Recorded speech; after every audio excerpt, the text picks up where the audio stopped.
This video will be concerning the firearms laws in the state of Oregon, mentioning a non-firearm.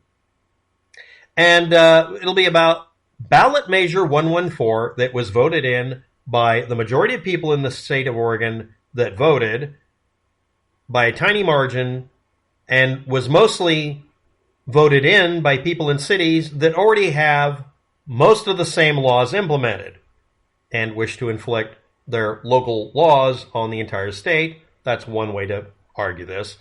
And that literally, that's what the map shows. So, okay.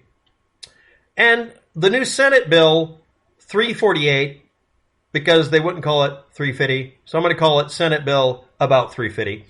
Both of these concern various things. There's a bunch of little rules thrown in here, but most of it's about the permit to purchase. And for some reason, one of these rules decided to invoke a legal trap for themselves by mentioning the gun they mention as not something they're going to regulate, because, of course, why would they? That's crazy talk. Muzzleloaders.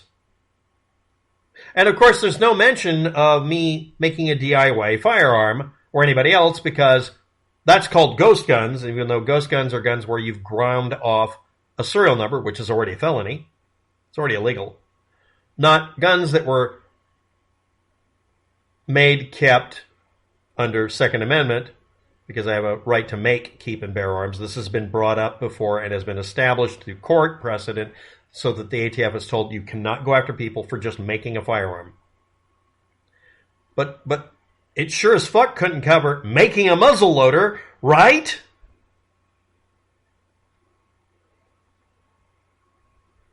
The year 2022, the U.S. Supreme Court established a new framework concerning gun control lawsuits. It requires defendants, depending on who's bringing the case, I'm not sure which one you're trying to benefit here. Defendants have to show historical precedent in the 18th century. That means 1700s. About the time the U.S. Constitution was written out and the amendments happened, the major ones. The intentional framers of the Constitution, which is less than a certain number of, many dozens of middle-aged white guys in some cases that still had slaves. But let's not go there. Let's talk about the buffoonery in our own legal system. Ballot Measure 114 required purchasers to undergo a safety course to obtain a purchase permit. To buy a gun, you have to take a safety course first with a gun. Or you just take a safety course with the gun that's provided. $50 or so, up to 65 max. Look up how much it costs to get safety training for firearms in your area before you comment. December of 2022, obviously, there was a judicial ruling blocking the permit to purchase implementation components. And also, no new laws are currently in effect because they said, screw it, we're just blocking the whole thing and starting over. Now, I want to point out that it made a bunch of dumb mistakes. But here we go. We're going to go Senate bill about 350, a.k.a. Ballot Measure 114 Electric Boogaloo. Yes, someone's going to flag me at Google. I'm referring to the original break-into Electric Boogaloo, you cultural Neanderthals. So anyway, we move on. Best movie ever. Senate bill about 348 mentions gun shows of more than 25 firearms for sale. They don't mention if people are there. So if you make a gun show up, but it's just got 25 firearms that are for sale and there's nobody there to sell them to you or take the money, is that regulated? Let's move on. Mandates a valid permit to purchase and or a demonstration or proof of completion of a firearms safety course, because that's really what it's about. It's a firearms safety course. Let's admit it. It's not a permit to purchase. It's you can't buy a gun unless you actually know what the fuck you're doing. I understand that. And at $50, if that's including the training, it's government subsidized NRA activity, because they're going to be doing yes, I will literally get on a bus and go to Eastern Oregon to go through a firearms training course done by Paul Harrell for $50 because honestly, that would be the best course in the world. I'd probably fail it because I suck. But anyway, let's move on. A transferee or purchaser or seller meaning even if money's not involved, it's regulated. That's a big red flag right there.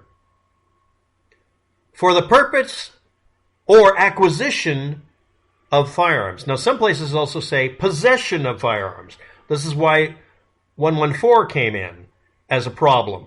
So after the 5-year permit to buy a gun, which is what you decided to label it, are you allowed to come in and take my guns from me because I'm not going to be buying a gun? A lot of people during COVID decided to go buy a firearm. A lot of other people asked me point blank because they saw me on a YouTube video, how do I build a shotgun out of 2 pieces of pipe? I'm not kidding. I got approached in the street, 2 different ends of the state, before and after leaving Portland. How do I build a shotgun that won't blow up in my face? Because they wanted to protect themselves. It has nothing to do with paranoia. It had to do with, no, I live in an area that had some shit happen right after any incident.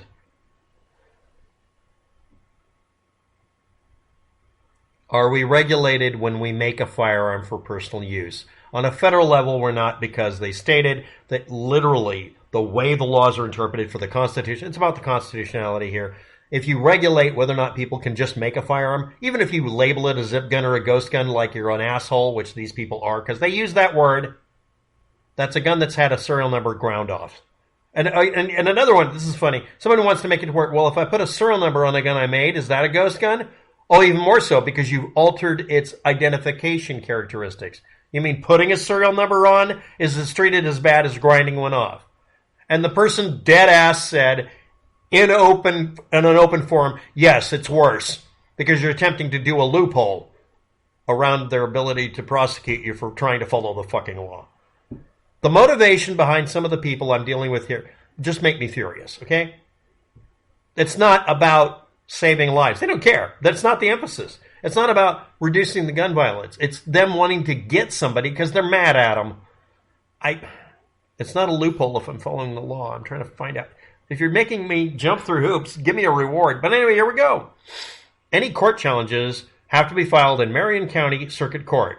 This would stop judge shopping, which I agree with. Also, you mean I have to go to a completely different county to file a complaint? I can't just file in whatever county I'm sitting in? Okay, well, the Portland complaint I put in, yes, it was about making a firearm. Is it regulated? They haven't gotten back to me.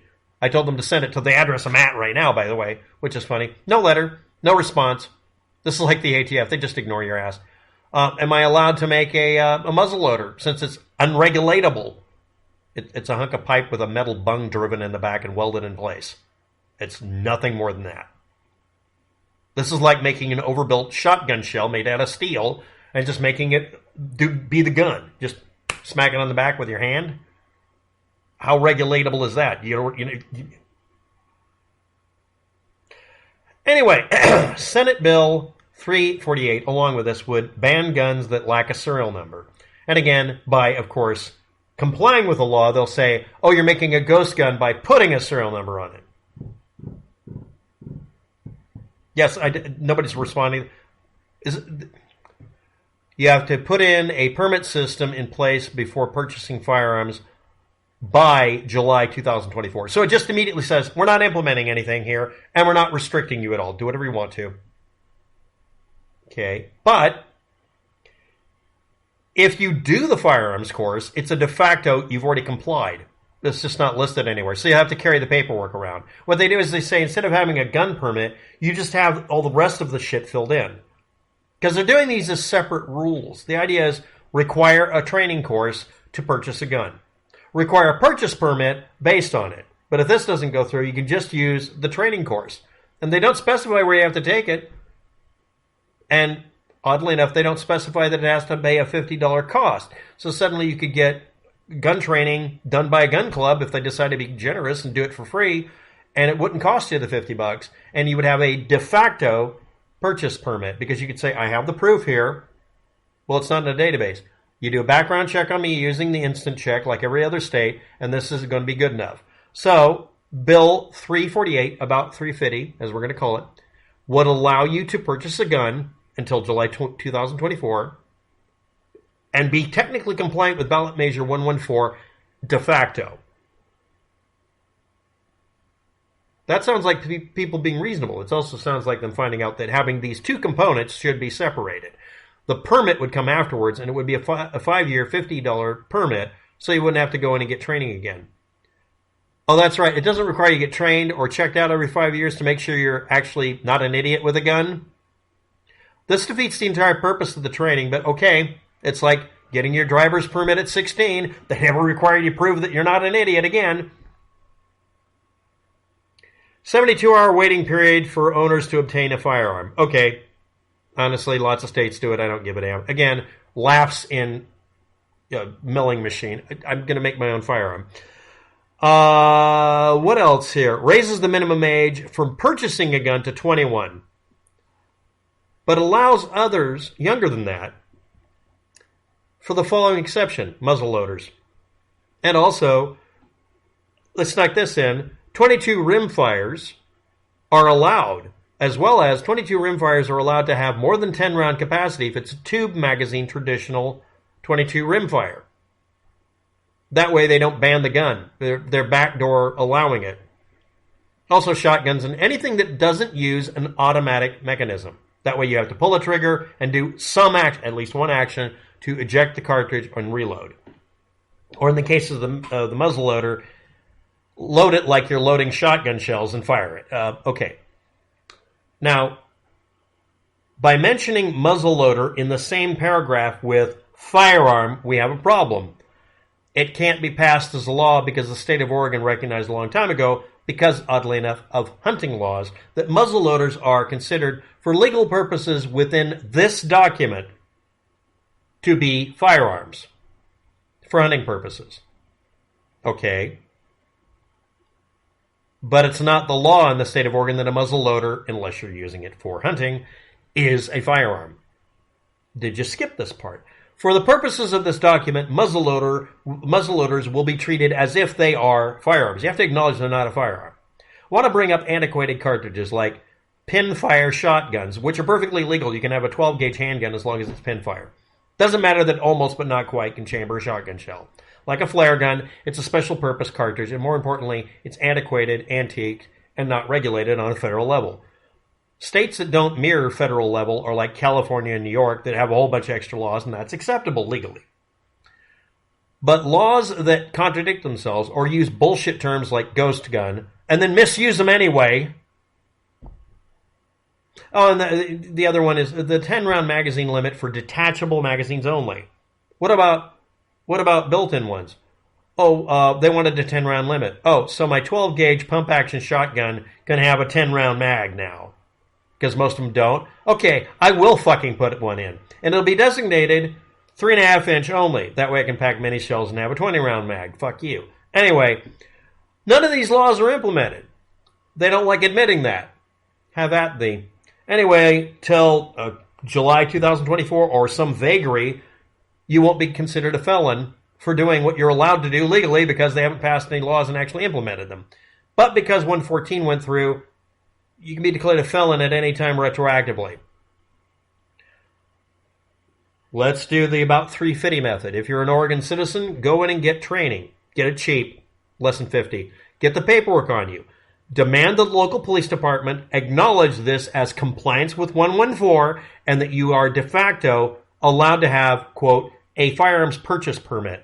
And you ask them to implement it. If they don't, they have to give you a statement saying you requested it, offered the money, and was denied because they don't have it implemented yet, and then walk out with both pieces of paper.